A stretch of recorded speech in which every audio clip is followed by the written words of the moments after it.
A është e shëndetshme të mbash shoqëri me eksin tënd me ishin? Kjo është pyetja që ju bën Gjej Shetit dhe përgjigjja që ai dha më pëlqej shumë, kështu që do ndaj tani këtu me ju. Ai tha me vinë në mendje dy gjëra: pjekuria emocionale dhe qartësia romantike. Pjekuria emocionale ka të bëjë me atë që a mundet ai person që të shikoj ty me dikën tjetër dhe mos bëhet xheloz? A mundet ai person që të lejoj ty të jesh vetvetja, personi që ti dëshiron të jesh sot, apo dëshiron ta rikujtoj vazhdimisht se kush ke qenë dje ti me të? A mundet ai person me pranu faktin që ti po ndryshon, apo dëshiron me të mbajë aty ku ti ke qenë dje?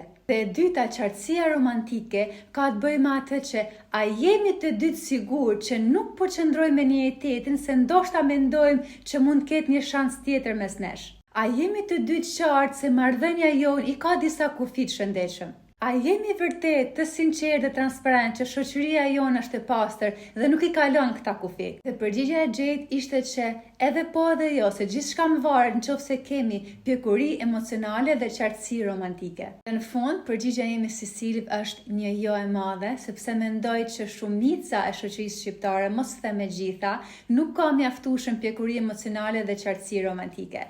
Dhe mendoj edhe atë që jemi 8 bilion njerëz këtë botë, ti ke hapësirë me bon shoqëri me çdo që ti dëshiron përveç eksit tan.